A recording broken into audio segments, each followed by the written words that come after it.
స్వదేశీ వస్తువులు వాడదాం, దేశ గౌరవాన్ని పెంచుదాం. రైట్. ప్రధానమంత్రి గారి పర్యటన ఎజెండా కూడా అదేనా ఏంటి? యాహ్! ప్రధానమంత్రి నరేంద్ర మోడీ గారండి ఈ 2025 సంవత్సరంలో ఇప్పటికి 3 సార్లు వచ్చారు. హ్మ్. జనవరిలో విశాఖపట్నంకి వచ్చారు. 2,00,000 కోట్ల రూపాయల యొక్క ప్రాజెక్టులు శంకుస్థాపన, జాతికేంద్రం చేశారు. అవును. అలాగే మే మాసంలో వచ్చారు అమరావతికి పునర్నిర్మాణానికి. హ్మ్. అప్పుడు కూడా దగ్గరగా 60,000 కోట్ల రూపాయల వరకు ప్రాజెక్టులు శంకుస్థాపన చేశారు. హ్మ్. మొన్న జూన్‌లో అంతర్జాతీయ యోగా దినోత్సవానికి వైజాగ్ వచ్చారు. ముచ్చటగా 4గోసారి కర్నూలుకి రేపు 16వ తారీఖు రాబోతున్నారు. చాలా సంతోషం.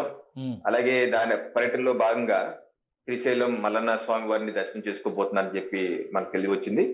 అలాగే దాంట్లో భాగంగానే ఒక రోడ్ షో, ముగ్గురు నేతలు మోడీ గారు, చంద్రబాబు నాయుడు గారు, పవన్ కళ్యాణ్ గారితో ఏ రకంగా విశాఖలో జనవరి మాసంలో అత్యద్భుతమైన రోడ్ షో చేశారో హ్మ్. అలాగా మరొకసారి రాష్ట్ర ప్రజల్ని కనువిందు చేయడానికి మరో రోడ్ షో ఉండిపోతుంది. అలాగే 3,00,000 మంది ప్రజలతో ప్రధానమంత్రి నరేంద్ర మోడీ గారి బహిరంగ సభ ఉండిపోతుంది. ఓకే. అయితే ప్రధానంగా అబ్వియస్ గా దీనిలో కొన్ని ప్రాజెక్ట్స్ అంకితం చేస్తారు, కొన్ని ప్రాజెక్ట్స్ శంకుస్థాపన చేస్తారు. అది తప్పనిసరిగా ఉండబోతుంది. జాతీయ రహదారులు కానీ, రైల్వేలు కానీ, లేకపోతే కొత్తగా ఓర్వకల్లు ఇండస్ట్రియల్ పార్క్ అభివృద్ధి కేంద్ర ప్రభుత్వం నిధులు ఇచ్చింది.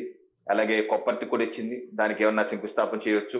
లేకపోతే కొత్తగా ఇప్పుడు ఇటీవల మొన్న నాగాలాండ్ కూడా శంకుస్థాపన చేశారు DRDO చెప్పిన కేంద్రానికి. మరొకటి దొనకొండలో రాబోతుందన్నారు. బహుశా అది ఇంకా ల్యాండ్ ఎక్విజిషన్ ఇవన్నీ జరగాలి. సో హ్మ్. తప్పనిసరిగా అయితే ఇప్పటికే అక్కడ కర్నూలులో పాల సముద్రంలో BEL సంస్థ మన ఆర్మ్డ్ ఫోర్సెస్ కి ఎక్విప్మెంట్ తయారీ సంస్థ కూడా ఆల్రెడీ ఉంది.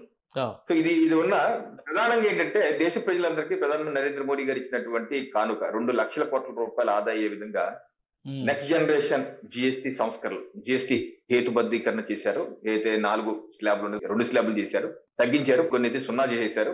ఇది ప్రతి కుటుంబానికి దగ్గర 15,000 రూపాయల వరకు, చిన్న కుటుంబాలు, మధ్యతర కుటుంబాల వరకు సేవ్ అయ్యే ఒక అద్భుతమైనటువంటి సంస్కరణ. సో దీనిలో భాగంగా ఈ నెల మొత్తం దేశవ్యాప్తంగా కేంద్ర ప్రభుత్వం అన్ని రాష్ట్రాల్లో ఈ అవగాహన కార్యక్రమం ప్రజలకు కలిగిస్తున్నారు. హ్మ్. దానిలో భాగంగా ప్రధానమంత్రి నరేంద్ర మోడీ గారు ఈ యొక్క సంస్కరణల యొక్క ఫలాలు ఏ రకంగా ప్రజలు తీసుకుంటున్నారన్నది తెలుసుకుంటారు. అలాగే వాళ్ళు వివరిస్తారు. మరో ముఖ్యమైన అంశం స్వదేశీ. ఇప్పుడు ప్రధానం అంటే స్వదేశీ అంటే మన దేశంలో తయారైన వస్తువుల యొక్క ఉపయోగం. ఇప్పుడు ఖాదీ సంత అప్పుడు కూడా ఖాదీ సంత అని కూడా మొన్న ఆర్గనైజ్ చేశారు 2వ తారీఖు అక్టోబర్ 2వ తేదీన.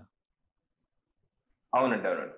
అంటే ముఖ్య ఉద్దేశం ఏంటంటే మన ప్రాంతంలో తయారవుతున్నటువంటి తయారు చేస్తున్నటువంటి వస్తువులు కావచ్చు, చేతి వృత్తులు వారు కావచ్చు, హస్తకళల వారు కావచ్చు, లేకపోతే ఈ చేనేత కార్మికులు కావచ్చు, ఇటువంటి లేదా వివిధ గోల్డ్ తోనో లేకపోతే మెటల్ తోనో తయారు చేస్తుంటారు.